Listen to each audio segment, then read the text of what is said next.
of Dr. Selma's dissertation. You can actually find her entire dissertation on her Success First Life Padlet if you want to look through it. But this chapter goes through what she did for her dissertation and has snippets of the students that she talked to about it. Okay, so we'll get started with that. So while she was going through her or writing her dissertation, she had found a lot of not surveys, but a lot of information about why students drop out. Um, but she hadn't found much information on why students didn't drop out. And that was what she wanted to find out, how we could support those kids so that they didn't drop out. Um, so she looked to four main types of supports. So family, faculty, school programs, and community. And these were her findings. Okay. So a student's family, it was that the students felt that they had the appreciation for the opportunity because of because their parents had got them here or got them what they needed. The parents or the family's mindset, they felt an obligation, which sometimes was bad, but they also talked about how it was good. And then a lot of pressure. Again, that's a two-way sword, but as long as they're treated with patience and understanding that it was a good pressure. The community, they talked again in the book, she has quotes from certain students. And so this is kind of just the gist of those. So they found that welcoming, helpful neighbors supported their family. They moved into a community with people that had been just like them. And so when they got here, those people knew what they did and would help them with those. Um, Lots of times they felt support from local community members or partners, community partners. So like I know in KCMO, we've got something called Global FC, which is a soccer club, but they make sure that the kids have the support from school in order to play on the team. So it's a whole community support thing. And then they also mentioned peers and friends as one reason they wanted to come to school every day. Schools faculty, it came back to the degree of esteem that the students or that the faculty, teachers especially, held for students and how they treated those students with kindness and patience and made them feel welcome. School systems, now this would be like your summer school or tutoring and things like that.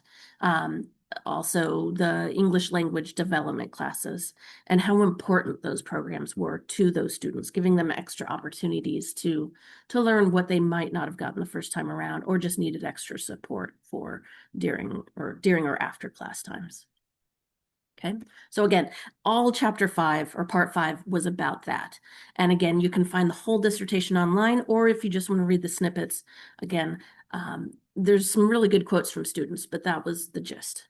Part 6, it's good, but it's very different from the rest of the book. So it starts with boosting achievement around the world and preventing dropout, and it talks to program leaders. So this, wasn't super helpful for me since I'm not a program leader. It was, again, good information on things that they could provide for their programs. It's all there. And then the rest of the chapter was about programs, like I said, examples from the field, and it would talk about a school and their population and that it might give a couple of sentences about how they were using boosting achievement in their PD, things like that, but it didn't go into a whole lot of detail about what they were using from it and how they were implementing it. Again, it was interesting information. And then the best part of this chapter, I thought, was the educator testimonials and examples, which think of like the back of a book where it talks about how the book has changed their classrooms. It was all that. So there was a couple pages of those teacher testimonials about, again, how boosting achievement, how they were using it in their classrooms. There were a couple pictures of examples, but they were examples of like QSSA, things like that that we had already talked about.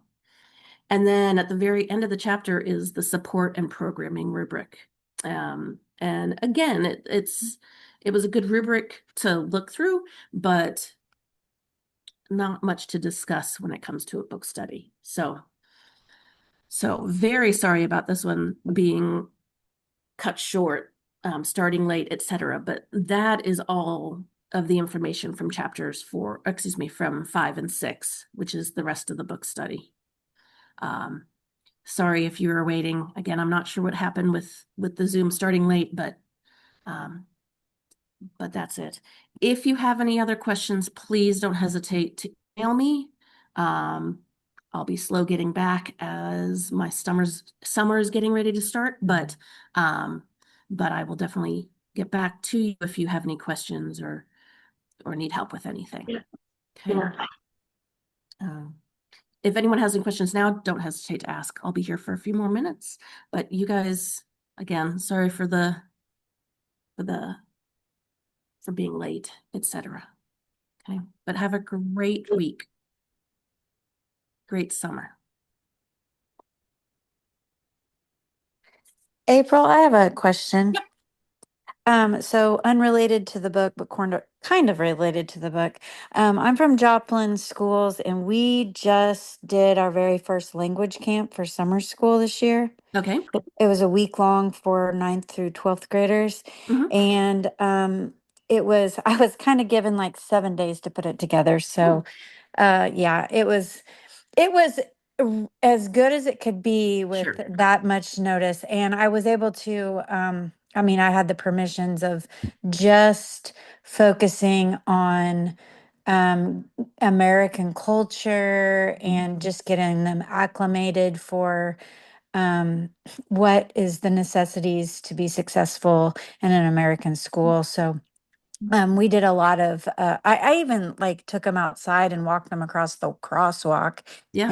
and taught them how to use like the button to turn on the flashers Yeah. to tell the driver. I mean, like even that kind of stuff, which they don't get that. There's no time for that during the school Yeah. year. Not at all. So anyway, I was told that Kansas City Public Schools has something similar, or maybe you have a newcomer program. I don't know. They said to reach out to Kansas City Public Schools to see if maybe our team could come and um, see what you guys are doing or collaborate with you guys on a day. Anyway. So that is very hard for me to answer at the moment because the program that we had, so there is a SLIFE classroom in the high schools, and in the middle schools. In the elementary schools, which was kind of our ideal situation, we it just got, I'll use the word closed, but they use the word paused. They say that it'll open back up once there's more students, but they're saying that because of the administration and how it's closed borders, we don't have enough students to keep the school open. So at this point, I don't really know that there's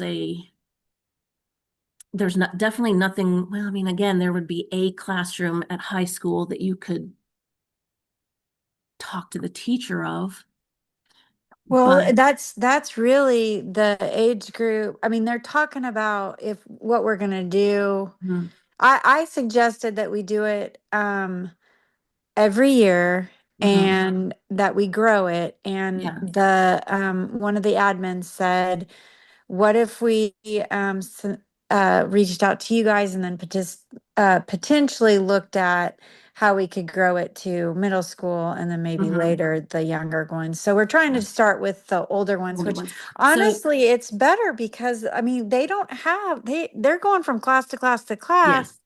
And the nice thing is with the summer camp is they're with us all all day day, long. yeah. Yeah. No, I get it. I just know that it's super right now this high school SLIFE teacher, she's only been there 1 year because the other one retired. Oh, And the middle okay. school teacher, Um, this will be her first year because the other one just retired. And then again, the our guru, who was the director of the elementary one, he has moved on as well. So KCPS is kind of in a transition at the moment. So I mean, I could I don't definitely get you the information of like the language serv we instead of calling it like the ESL department, we call it language services. And I could definitely get you her contact information to set it up. Um, but I'm not even sure who the SLIFE teacher for high school is at the moment. Okay, I don't want well, to interrupt, but in my district, and I work there, and a few other girls in this do as well. We have a newcomer center for middle schoolers and high schoolers. So not necessarily a summer camp, but Mhm. like if you were just kind of like interested in like collaboration or like lesson ideas and stuff like that, I'm sure if you wanted to like get my email address, we could connect and share some stuff with you. absolutely. Well, That's so I amazing. I would see both of that. I mean, collaboration is really what we're wanting right now. And what's funny is I'm not even the high school EL teacher. I teach K through 8 in 3 different buildings, and high school is not one of them. But the high school teachers didn't want to have anything to do with it, and I was like, "What? This is like an answer to prayer. We wanted this Seriously. this for our kids for the longest time." Of course, and I had eighth graders going into the high school Hmm. that had not been here long enough to. And our school it is too big. I mean, it's bigger than a college campus, and it's Wow. it's just too. It's because of the way FEMA rebuilt Hmm. our high school. It should really be two high schools, and so our kids can get lost so easy, and so I just worry about them so much. So anyway, I was like, okay, I'll do it. Yeah.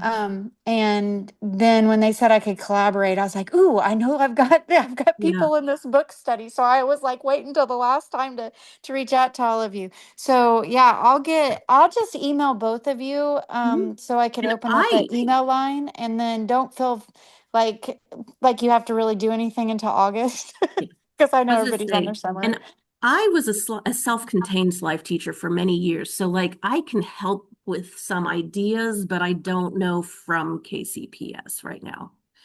Um, So so I put yeah, my definitely. email address in the chat if you want to feel free to send me an email.